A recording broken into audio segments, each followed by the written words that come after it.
શિક્ષકો માટે વહેલી સવારે એક મહત્વના સમાચાર સામે આવ્યા છે. નવા શૈક્ષણિક વર્ષની શરૂઆત છતાં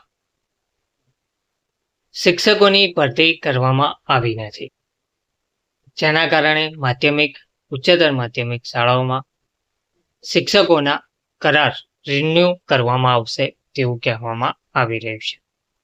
વિગતવાર માહિતી શું છે તે જોઈએ. નમસ્કાર મિત્રો, સ્વાગત છે તમારું અમારી યુટ્યુબ ચેનલ.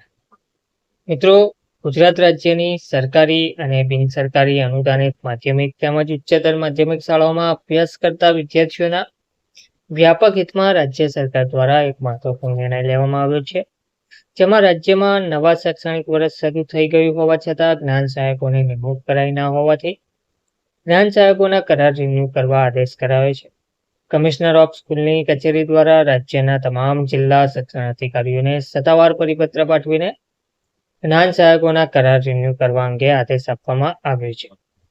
રાજ્યની શાળાઓમાં શિક્ષકોની અછતના પગલે જ્યાં સુધી કાયમી ભરતી કરવામાં ન આવે ત્યાં સુધી જ્ઞાન સહાયકથી શિક્ષણ કાર્ય કરાવવા માટે જ્ઞાન સહાયક યોજના 2023-24થી શરૂ કરવામાં આવી છે.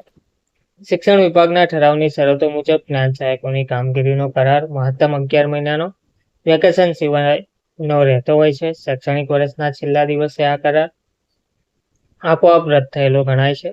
આ જોગવાઈના કારણે શૈક્ષણિક વર્ષ 2025-26 પૂર્ણ થતા જ તમામ જ્ઞાન સહાયકો છૂટા થઈ ગયા હતા અને હાલ નવા શૈક્ષણિક વર્ષ 2026-27ની શરૂઆતમાં શાળાઓમાં કોઈ જ્ઞાન સહાયક કાર્યરત હોતા ન હતા. આમ સ્કૂલોમાં નવું શૈક્ષણિક વર્ષ શરૂ થઈ ગયું હોવા છતાં જ્ઞાન સહાયક ના હોવાના લીધે શિક્ષણ પર ગંભીર અસર પડી રહી હતી, જેથી નવા શૈક્ષણિક વર્ષની શરૂઆતમાં જ વિદ્યાર્થીઓનો અભ્યાસ ના બગડે તે માટે સરકારે આ નિર્ણય લીધો છે.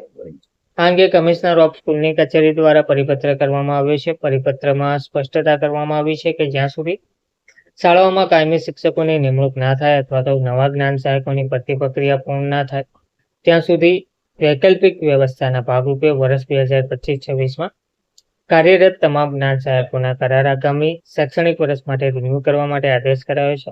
આ નિર્ણયને પગલે રાજ્યની સેંકડો શાળાઓમાં શિક્ષકોની અછતનો સામનો કરી રહેલા વિદ્યાર્થીઓને મોટી રાહત મળશે અને સમયસર શિક્ષણ કાર્ય શરૂ કરી શકાશે. શિક્ષણ વિભાગે જ્ઞાન સહાયકોના કરાર રિન્યૂ કરવા પરિપત્ર પણ કરી દીધો છે. ધન્યવાદ.